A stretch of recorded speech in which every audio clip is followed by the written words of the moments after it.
Bismillahirrahmanirrahim. Assalamu alaikum students. I hope all of you are fine. Today is our 14th lecture of the information security and our topic is identification and authentication in distributed system. Today we will discuss about the different identification and authentication in distributed system. Distributed systems are we discuss in the very next slide. हम अभी discuss करते हैं, लेकिन थोड़ा सा introduction कि जो आपको थ्रेट्स, जो आपकी कम्युनिकेशन गैप, जो आपकी प्रॉब्लम्स होती हैं, जो आपकी इश्यूज होते हैं, उनको आइडेंटिफाई करना और ऑथेंटिकेट करना इन द शॉर्ट वर्ड, जो सिंपल वर्ड्स में, ठीक है।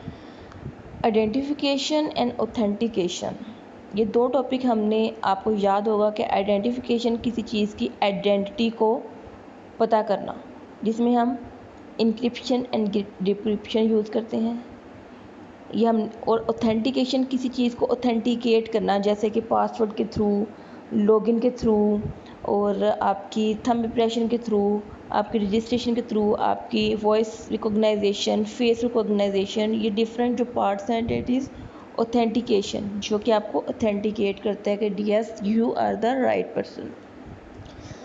सो ये दोनों टॉपिक्स हमने बहुत अच्छे से कवर किए हैं मिड टर्म से पहले।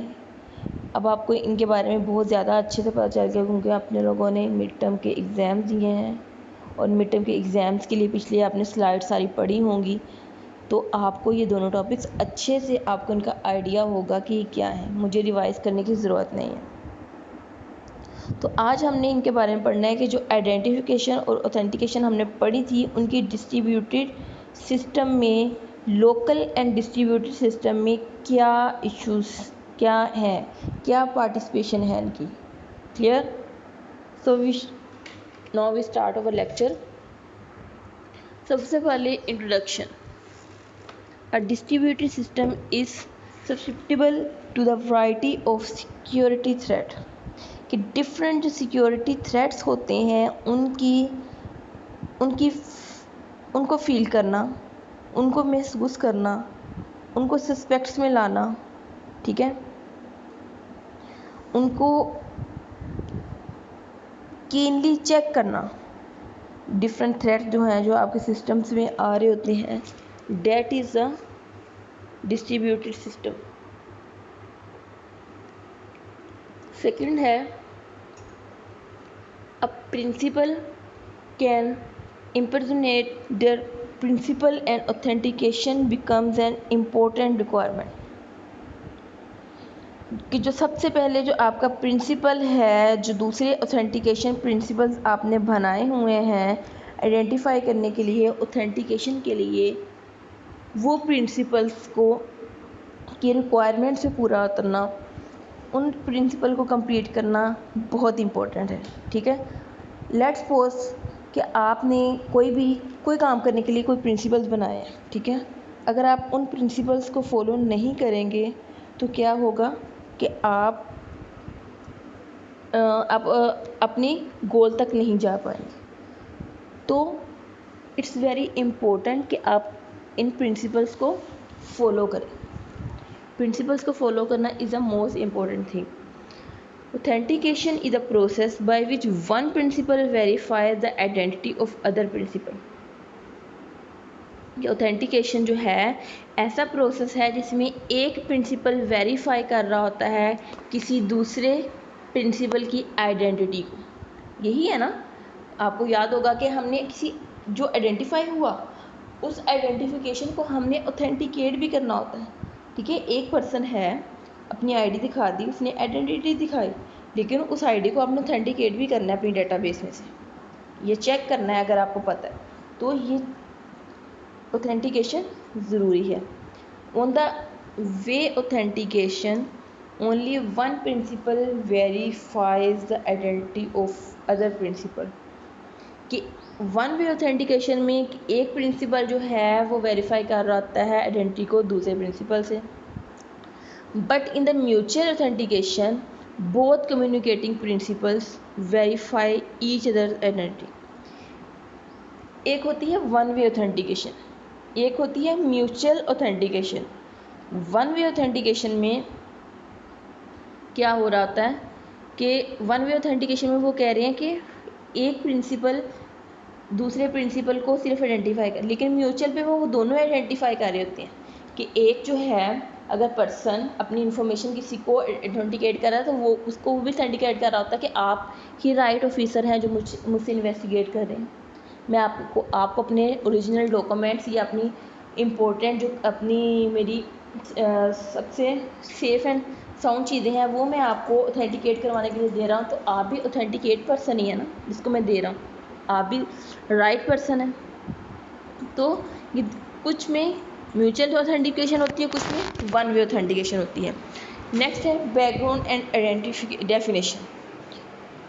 Authentication is a process of verifying that principal's identity is as claimed.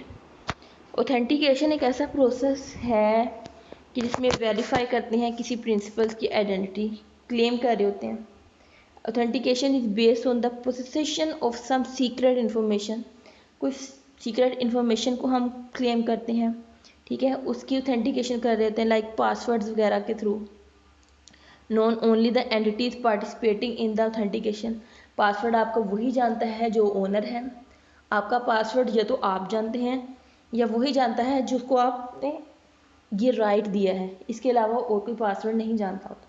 तो this is also the important way of the authentication.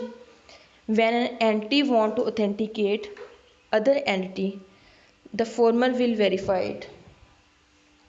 कि जब एक एंटिटी किसी दूसरे बंदे को ऑथेंटिकेट कर रही होती है entity, the former verify if the latter possesses the knowledge of secret, कि जो दूसरा है वो क्या होता है वेरीफाई कर रहा होता है कि आपके पास जो नॉलेज है, जो आपके पास की सीक्रेट चीज़ें हैं उनके साथ वेरिफिकेशन हो रही है। वेरिफिकेशन होना लाजमी है, अगर वेरिफिकेशन नहीं हो रही तो इट्स मीन कि that is some problem in the authentication. अगर आप गलत पासवर्ड लगा रहे हैं या गलत ईमेल आईडी लगा रहे हैं तो आपका फेसबुक लॉगिन नहीं होगा क्योंकि उसने आपको ऑथेंटिकेट ही नहीं किया। तो क्या है कि ये चीज़ें ज़रूरी हैं। मेरा ख्याल है कि ये आपने अच्छे से पढ़ा हुआ है। तो हम नेक्स्ट स्लाइड पे चलते हैं। A simple classification of authentication and identification protocol classified based on the cryptographic technique used. There are two basic type of cryptographic technique. दो टाइप के क्रिप्टोग्राफिक टेक्निक्स हैं। क्रिप्टोग्राफी इंफॉर्मेशन सिक्योरिटी की सबसे बड़ी एक मेन बेसिक फंडामेंटल है। तो सबसे सिमेट्रिक जिसके बारे में पढ़ा, प्राइवेट की जिसमें होती है, एसिमेट्रिक जिसमें पब्लिक की होती है। एसिमेट्रिक की में सिर्फ पब्लिक की होती है जो कि सेंडर भी वही यूज़ कर रहा होता है और रिसीवर भी वही यूज़ कर रहा होता है। बट इन द सिमेट्रिक की देयर इज़ टू की, one hand for the sender and one hand for the receiver. So one key is public and one key is private. Private key is only known the sender and receiver, but the public key is known the everyone. So these are the two cryptographic basic types that we use for the authentication and identification. ठीक है। Symmetric cryptography uses a single private key to both encrypt and decrypt data. जैसे कि मैंने आपको बताया कि symmetric cryptography है वो सिंगल प्राइवेट की यूज़ करते हैं both encrypted and decrypted data. Let's वो कह रहे हैं कि एक्स के की है denote the encryption of X using a symmetric key K, जिसमें के सिमेट्रिक की है, एंड वाई के -1 डिनोट द डिक्रिप्शन, दूसरे एंड पे डिक्रिप्ट कर रहा होता है अपने मैसेज को। वो कह रहे हैं कि let X K denote the encryption of X using symmetric key K, and K Y is denoted the decryption of Y using the symmetric key K. ठीक है। एसिमेट्रिक क्रिप्टोग्राफी में also called the public key cryptography use a secret key, private key जिसको private की बोलते हैं उसको secret key बोलते हैं, that must be kept from unauthorise user, जो कि किसी अनऑथोराइज यूज़र से अथॉरिटाइज पर्सन से नहीं ली होती। कोई भी अनऑथोराइज पर्सन भी दे सकते, वो उससे भी ली जा सकती, को भी पता होती है। तो क्या है आगे क्या कह रहे हैं, that must be kept from the unauthorise user and public key that is made public, और वो पब्लिक ही होती है for a principal X kx and k minus x, one denotes its public and private key respectively. इसमें एक public की है और एक प्राइवेट की है। Data encrypted with the public key can be decrypted only by the correspondence private key, and data signed with the private key can only verified with the correspondence public key। अब ये चीज़ जो है line ये बहुत समझने वाली है। इसमें ये क्या कह रहे हैं कि जो डाटा इंक्रिप्टेड है पब्लिक की का can be decrypt only by the correspondence private की, कि जो भी आपकी correspondence प्राइवेट की है उसके अकॉर्डिंग वो हो रही है, एंड डाटा जो साइंड है वो आपकी प्राइवेट की वो वेरीफाई हो रही है correspondence टू पब्लिक की। तो ये एक दूसरे के correspondence आपकी ऑथेंटिकेशन भी हो रही है और आइडेंटिफिकेशन भी हो रही है एक साथ। ठीक है, ये आप आइडेंटिफाई भी एक साथ हो रहे हैं और आप ऑथेंटिकेट भी हो रहे हैं। इसको थोड़ा सा समझने वाली बात है। ठीक है, नेक्स्ट है authentication protocol with symmetric crypto system. In a symmetric crypto system, authentication protocol can be designed using to the following principle। ये प्रिंसिपल बनाया जिसके अकॉर्डिंग वो डिज़ाइन किए हुए हैं। If a principal can correctly encrypted a message using a key that the verifier believes is known only to principal with the claimed identity outsider of the verifier, this act constitutes sufficient proof of identity। क्या कह रहे हैं कि अगर तो if a principal can correctly encrypted, अगर जो principal है वो ठीक से इंक्रिप्ट कर रहा है आपके मैसेज को, ठीक है, आपने जो भी प्रिंसिपल बनाया है उसके अकॉर्डिंग आपने सेंडर ने रिसीवर को मैसेज भेजा, सेंडर ने इंक्रिप्ट करके मैसेज भेजा, रिसीवर ने उसको दोबारा डिक्रिप्ट किया और रियल जो आपका मैसेज था उस तक पहुंचा। उसके अकॉर्डिंग जब आप करेक्टली इंक्रिप्ट मैसेज करते हैं, की के थ्रू ही होता है ना इंक्रिप्शन, विदाउट की तो आप इंक्रिप्शन और डिक्रिप्शन दोनों ही नहीं कर सकते। तो वेरीफायर जो है वो believe is only to principal with claim identity, कि वो क्लेम कर देता है कि this is identified. This act constitute sufficient proof of identity, कि ये जो एक्ट है वो काफ़ी होता है आपकी आइडेंटिटी को शो करने के लिए, आपकी आइडेंटिटी को क्लेम करने के लिए, कि आपकी आइडेंटिटी को प्रूफ देने के लिए इनफ होता है, कि that is enough for your identity. या नेक्स्ट है बेसिक प्रोटोकॉल्स। अब बेसिक प्रोटोकॉल में वो कह रहे हैं कि शोन इन टेबल बिलो, हम नीचे टेबल है, where a principal P is authenticated itself to principal Q. P जो है वो ऑथेंटिकेट कर रहा है इटसेल्फ टू प्रिंसिपल, पी जो खुद है वो प्रिंसिपल कर रहा है, ऑथेंटिकेट कर रहा है क्यू को। के डोनेट्स अ सीक्रेट की and share between only P and Q.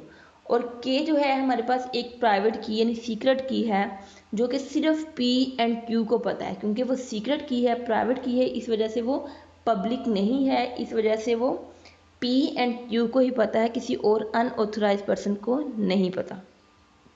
तो वो कैसे शो करेंगे, P creates a message M is equal to IMP, वो मैसेज क्रिएट करता है IMP, कंप्यूट उसको करते हैं M नोड से, और कंप्यूट करके यानी इंक्रिप्ट करके M आ जाता है और Q साथ की आ जाती है। अब P बिलोंग्स टू Q, ठीक है, P जो है वो ऑथेंटिकेट करता है Q को, एक मैसेज M होता है और साथ आपका इंक्रिप्टेड मैसेज M होता है, वेरीफाई कर रहा होता है एम क्यू को और आपके मैसेज को डिक्रिप्ट करके सेंड कर देता है। इफ़ इक्वल देन एक्सेप्ट, अगर तो इक्वल आ गया यहाँ पे आपका मैसेज जो डिक्रिप्ट किया है, आपका मैसेज आपकी रियल मैसेज से डिक्रिप्ट किया हुआ मैसेज आपके रियल मैसेज से इक्वल आ गया, तो क्या कह रहे हैं, एक्सेप्ट कर देते हैं, अदरवाइज वो कहते हैं ऑथेंटिकेशन फेल। अब लेट्स सपोज आपने फेसबुक पे पासवर्ड एंटर किया, तो जो आपके डिजिट्स एंटर करते हैं वो उन डिजिट्स को आपके जो डेटाबेस अकाउंट के लिहाज से जो आपने आपका ऑथेंटिकेशन से आपका अकाउंट बना होता है उसके साथ वो मैच करते हैं। अगर तो वो मैच हो जाता है तो वो एक्सेप्ट कर देते हैं, आपका अकाउंट लॉगिन हो जाता है। लेकिन अगर आपका पासवर्ड में प्रॉब्लम है या वो कोरस्पोंडेंस जो आपकी ईमेल आईडी है उसके साथ वो मैच नहीं कर रहा, अब ये नहीं है कि आपके फेसबुक 2 अकाउंट हैं, आप ईमेल एक ही लगा रहे हैं और पासवर्ड दूसरे का लगा रहे हैं, डेटाबेस में वो दोनों पड़े हुए हैं, लेकिन वो कहेंगे प्रॉब्लम क्या आ रही है कि वो कहेंगे कि या तो ये इसका पासवर्ड नहीं है या ये इसकी ईमेल नहीं है, ठीक है, ऑथेंटिकेट नहीं कर रहे होंगे, उन्होंने दोनों चीज़ें मैच करनी होती है ऑथेंटिकेशन की। क्लियर। आगे इसमें क्या, the principal P encrypts a message M, वो उसको बता रहे हैं आइडेंटिटी ऑफ क्यू, कि प्रिंसिपल पी जो है इंक्रिप्ट मैसेज करता है पी को आइडेंटिटी क्यू के लिए आइडेंटिफाई करने के लिए यूजिंग ए सिमेट्रिक की, के सिमेट्रिक की के है एंड सेंड्स टू क्यू, और करके इंक्रिप्ट करके मैसेज जो है क्यू को भेज देता है। फिर principal Q encrypt the plain text, जो आपका प्रिंसिपल है क्यू वो encrypt the plain text message, वो आपके क्यू के इंक्रिप्ट करता है and it's identify to get the encrypted message, और आपके इंक्रिप्टेड मैसेज को आइडेंटिफाई करता है। If it is equal to encrypted message sent by P, कि जो इंक्रिप्टेड मैसेज पी ने भेजा था और ये जो उसने मैसेज इंक्रिप्ट किया है रिक्रिप्ट किया है जो उसको दोबारा ओरिजिनल फॉर्म में लाए हैं, वो दोनों मैसेज इक्वल होना चाहिए, क्योंकि मैसेज तो सेम है। अब उसको अगर रीफॉर्म किया है दोबारा तो आना तो उसको ओरिजिनल फॉर्म में चाहिए। जैसे कि आपको मिड टर्म में एग्जांपल आई थी, this is mid term exam या this is information security exam, यही था, इंफॉर्मेशन सिक्योरिटी एग्ज़ाम का था तो, या एग्ज़ाम का था आई थिंक, जो भी था आई डोंट रिमेंबर नाउ। तो आपने क्या किया था, पहले इसको डिक्रिप्ट किया था, उसके बाद ओरिजिनल मैसेज की तरफ आ गए थे। ठीक है, सेम वो बात यहीं यहाँ कर रहे हैं कि if it is equal to the encrypt, check लगाया हुआ कि if it is equal to message send by P then Q has authenticated P as the authentication fail, otherwise authentication fail हो जाती है। This is the basic protocol of the distributed system. ये protocol आपने याद रखने हैं, आपको इस तरह पेपर में भी आ सकते हैं कि लिखने का। अब इसका देखते हैं कि इसके वीकनेसेस क्या हैं। A major weakness of the protocol is its vulnerability to replace कि मेजर वीकनेस क्या है प्रोटोकॉल की, इसकी वर्नेबिलिटीज और इसके रिप्लेस हैं।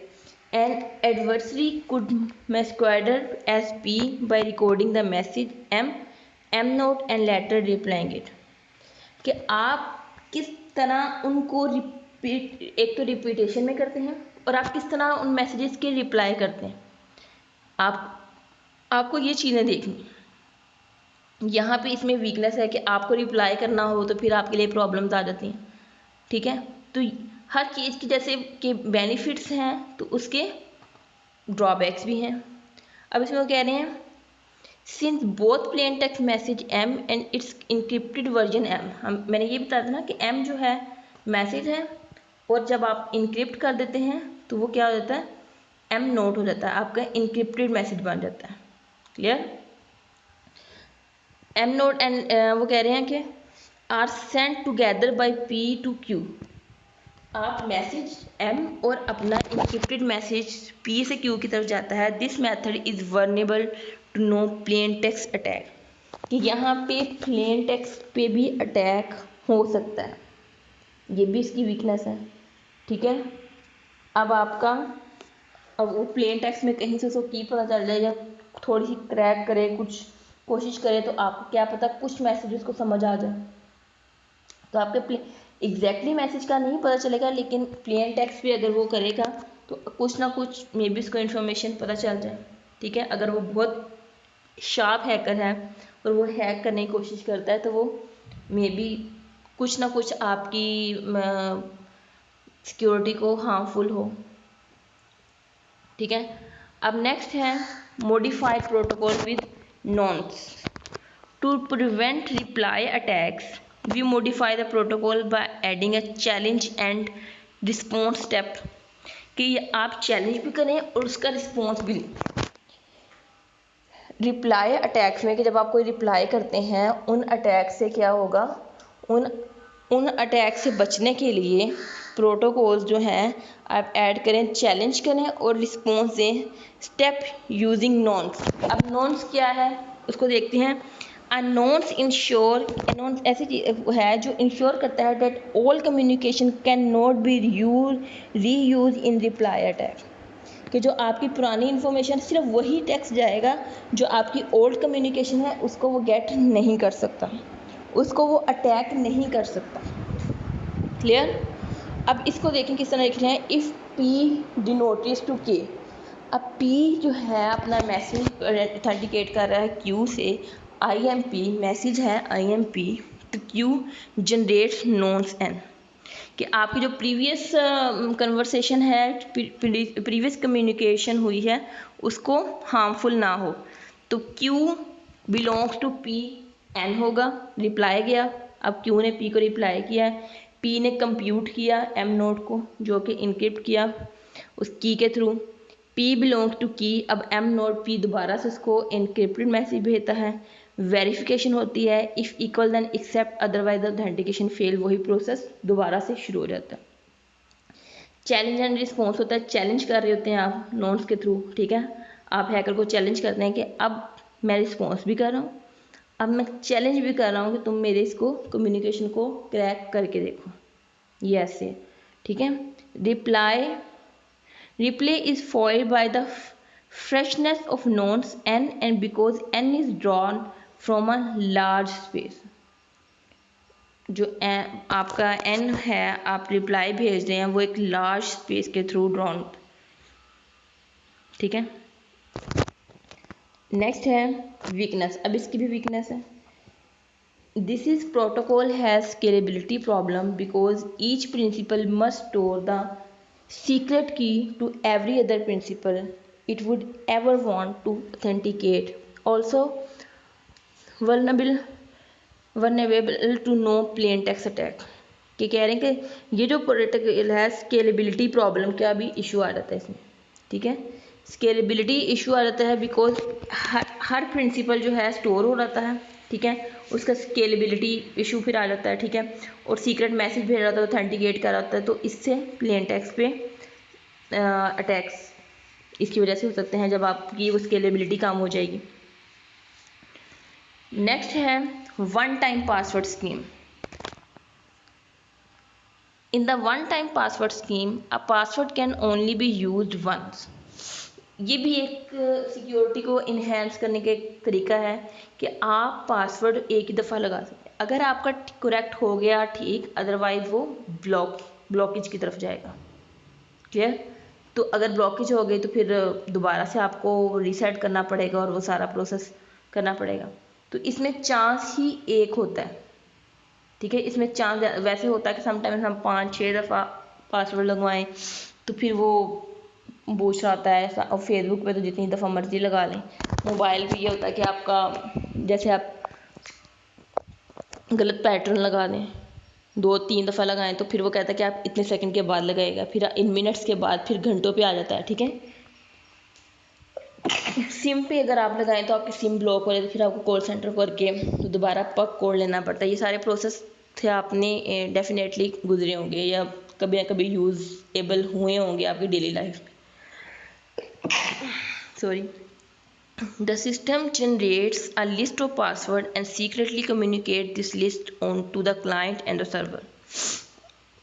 जो सिस्टम है वो लिस्ट जनरेट करती है पासवर्ड की और सीक्रेटली कम्युनिकेट कर रही होती है, ठीक है, client and the server. The client uses a password in the list to log on the server. जब आप क्लाइंट जो है वो लॉग इन करने के लिए वो यूज़ करता है तो क्या होता है, the server always expect the next password in the list at the next login. कि अब वो अगला लॉगिन करे, ये लॉगिन का अगर पासवर्ड कर दिया तो ठीक है, अदरवाइज रॉन्ग, अदरवाइज वो इसको ओके नहीं करेगा, ठीक है। तो आगे क्या कह रहे हैं, therefore even if the password is disclose the possibility of reply attack is eliminated because a password is use only once. Protocol consist of 2 stages. Protocol जो है 2 स्टेजेस पे डिपेंड करते हैं, रजिस्ट्रेशन स्टेज एंड लॉगिन। पहले आपने registration करवानी होती है। ओबियसली किसी भी जगह पे आपने अगर लॉगिन करना है तो सबसे पहले आपको ज़रूरी है कि वहाँ पे अकाउंट हो, चाहे वो फेसबुक हो, चाहे वो जीमेल हो, चाहे वो किसी भी वेबसाइट पे आउटलुक याहू किसी भी जगह पे आपने वो करना है तो आपको पहले वहाँ पे रजिस्टर्ड होना पड़ता है। जब आप वहाँ पे रजिस्ट्रेशन करवाते हैं तो फिर आपका डेटाबेस में आपकी लॉगिन एंड पासवर्ड सेव हो जाता है। फिर उसके बाद नेक्स्ट टाइम जब भी आप उनके मेंबर बन जाते हैं रजिस्ट्रेशन के बाद, तो जब भी आपने लॉगिन करना है वो मैच करेंगे आपकी यूज़र नेम, पासवर्ड या ईमेल आईडी और पासवर्ड वहाँ से डेटाबेस से मैच करेंगे और आपको अकाउंट लॉगिन कर दें। लेकिन उसके लिए सबसे पहले रजिस्ट्रेशन लाजमी है। रजिस्ट्रेशन में कहना है फिर the client register with the server and gets a list of password. वहाँ पे डिफरेंट लिस्ट ऑफ पासवर्ड्स आप अपनी देते हैं कि ये पासवर्ड है, अगर ये ना हुआ तो ये डिफरेंट वो मिलते हैं आपको। फिर लॉगिन एंड ऑथेंटिकेशन स्टेज, ठीक है। उसके बाद आप हमेशा लॉगिन करते हैं और ऑथेंटिकेट भी कर रहे होते हैं। जो आपने ऑल्टरनेट ईमेल लिखी होती है, ये ईमेल बनाई होती है, लेट्स सपोज आपने फेसबुक पे पासवर्ड बनाना है, तो आपका अकाउंट रजिस्टर्ड हो गया, लेकिन उसके लिए ऑथेंटिकेशन के लिए आपको वो जो कोरस्पॉन्डेंस आपने ईमेल आईडी बनाई होती है ना, जीमेल पे जाके आपको लिंक भेजा जाता है। उस लिंक के थ्रू आप क्लिक करते हो कि यस, इसी ईमेल के थ्रू मैंने अपने अकाउंट को ऑथेंटिकेट किया। इस तरह तो आप किसी भी जीमेल का ईमेल आईडी लिख देंगे, वो किसी और के अकाउंट पे बन जाएगा। ऑथेंटिकेशन लाजमी होती है। तो वो लिंक आपको भेजते हैं आपके जीमेल अकाउंट पे। उस जीमेल अकाउंट को आप लिंक को ओके करके अपने आप को ऑथेंटिकेट करते हैं। वो कहते हैं कि यस, ये ईमेल आईडी का बंदा यही है, तो फिर वो आपके अकाउंट को ऑथेंटिकेट करते हैं, ठीक है। नेक्स्ट चलते हैं रजिस्ट्रेशन। एवरी क्लाइंट शेयर अ प्री शेयर्ड सीक्रेट की, present a seed with the server. The server generates a session key, SK session key है, with the help of random number D and timestamps T, जिसमें session key है और random numbers हैं D और time stamps हैं। The server computes and send seeds SK to the client, shared key से client की तरफ जाता है। ये रजिस्ट्रेशन का तरीका है, किस तरह आप रजिस्ट्रेशन करवाते हैं। कंप्यूट आप डिफरेंट अपनी इंफॉर्मेशन देते हैं, जेंडर, आपकी नेम, आपकी डेट ऑफ बर्थ, डिफरेंट ये रजिस्ट्रेशन का फिलअप करके फिर आप पासवर्ड अपना सेट करते हैं कि ये, फिर वो आपकी पासवर्ड की कंफर्मेशन करता है। समटाइम इससे भी ज़्यादा इन्फॉर्मेशन होती है, तो फिर रजिस्ट्रेशन होती है। तो वो ये उसके सेशन की का मतलब है कि वहाँ पे जो आपका सेशन है वो उसको फिल करना है। रैंडम नंबर्स वो आ रहे हैं, तो रैंडम नंबर्स मतलब आप रैंडम नंबर्स रख के अपना कोई पासवर्ड सेट कर सकते हैं।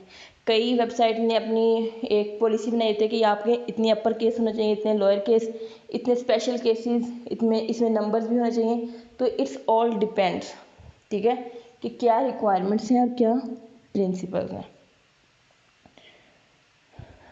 तो ये सारा उसका प्रोसीजर है रजिस्ट्रेशन का। नेक्स्ट चलते हैं login and authentication. Authentication required the following step. Authentication किस तरह करते हैं। If the client is logging in the first time, सबसे पहले फर्स्ट टाइम करेंगे, ऑथेंटिकेट करेंगे, उसके बाद जितनी दफ़ा मर्जी आप लॉगिन करें। वो कह रहे हैं टीथ टाइम लॉगिन करें, the server generates a new session, एक नया ही सेशन जनरेट करता है। जितनी दफ़ा आप लॉगिन करते हैं उतने सेशन जनरेट कर देता है, सेशन की जनरेट करता है SK। जब SK जनरेट करता है तो आपके रैंडम नंबर जो आपने पासवर्ड लगाया होता है वो भी आपको एंटर करना पड़ता है। तो सर्वर जो है वो कंप्यूट करता है वो सारा परफॉर्मेंस इसको ऑथेंटिकेट करने के लिए। Then the client checks the time step T for session key SK। If the time step is valid the client computes, और अगर नहीं वैलिड तो वो आपको लॉगिन नहीं करने पड़ते और आपकी ऑथेंटिकेशन नहीं करते। क्लियर। अब इसकी strength and weaknesses. Since session key SK is obtained by using the timestamp, replay of the previous session does not work and thus the scheme is robust against replay attacks। कि different जो attacks होते हैं जब आप login करते हैं तो वो सेशन हर दफ़ा एक्सपायर हो जाता है। अगर आप यूज़ नहीं कर रहे और आप उसको ओपन रख रहे हैं, समटाइम्स वो कहते हैं कि आपका सेशन एक्सपायर हो गया। समटाइम यूनिवर्सिटी के पोर्टल्स जैसे आप ओपन करें और आप उसको यूज़ नहीं कर रहे, दोबारा जब आप कोई 20 मिनट 30 मिनट्स के बाद या 1 आवर के बाद उसको यूज़ कर देते हैं, वो आपको मैसेज आ रहा होता है आगे कि this session is expired, for using this you can log in again. तो आपको दोबारा से अपना ईमेल आईडी पासवर्ड करना होता है। ये भी एक सिक्योरिटी का एक अच्छा वो वे है। The use of hash function make the dictionary attack impossible. Hash function आपने पढ़ा, ठीक है, उसके यूज़ से आप क्या करते हैं, डिफरेंट डिक्शनरी अटैक्स को इम्पॉसिबल करते हैं कि वो अटैक ना हो। One time password that are not time synchronized are vulnerable to phishing. Phishing usually occur when a fraudster sends an email that contains a link to fraudulent website where the user are asked to provide personal account information. Different जो हैं अगर कोई fraud में या अपने personal account उनको provide कर देते हैं, इंफॉर्मेशन सारी दे देते हैं, तो उनसे बचनी का भी तब ये अकर होती है। ये हमने ये सारी डिटेल्स पहले पढ़ी हुई है। द ऑथेंटिकेशन प्रोटोकॉल में authentication is Kerberos proceed in 3 steps. Initial authentication at login, obtain a ticket for a server or requesting server for the server. अब सबसे पहले इनिशियल ऑथेंटिकेशन एट लॉगिन है, उसमें Kerberos server authenticates user login at a host and installs a ticket for the ticket granting server TGS at the login host. आगे वो कह रहे हैं कि obtain a trick for the user using a ticket for the ticket granting server. उसी को जो ticket grant कर रहा हो तो उसी को मतलब the client request the ticket granting server, और आगे टिकट सर्वर को मिल जाती है। फिर आगे requesting server for the server, the client uses the server ticket obtain from the TGS to request server from the server, कि डिफरेंट सर्विसेज से वो आपको इस प्रोसेस से गुजार के आपको ऑथेंटिकेट करते हैं। फिर आगे ऑथेंटिकेशन प्रोटोकॉल फेलियर्स की कुछ ये डिज़ाइंस हैं, किस तरह फेलियर्स हैं। Realistic authentication protocol are difficult to design due to following main reasons. First, most realistic crypto system satisfy algebraic addition identities हैं। Second, even after assuming that underlying crypto system is perfect, unexpected interaction, कि आपकी किसी से unexpected interaction हो गई है तो वो। थर्ड है assumptions regarding environment, different environment and capabilities के थ्रू। फिर डिफरेंट रेमेडीज़ हैं जो कि ऑथेंटिकेशन प्रोटोकॉल फेलियर होने से रोकती हैं। To avoid protocol failure, formal methods may be employed in the design and verification of authentication protocol. A formal design method should embody the basic design principle. For example, informal reasoning such as if you believe that only you and Bob know key, कि आप sender और receiver की जानते हैं, then you should believe any message you receive encrypted with K, जो भी आप message encrypt करते हैं की के through with original send by the Bob, कि वो बॉब ने जो ओरिजिनल सेंड किया, should be formalise by verification method. Different verification method से हम फॉर्मलाइज करते हैं, तो इसके थ्रू हम क्या करते हैं, प्रोटोकॉल फेलियर से बच सकते हैं। तो ये हमारा आज का टॉपिक था, इसको अच्छे से पढ़िएगा। ओके जी, अल्लाह हाफिज़।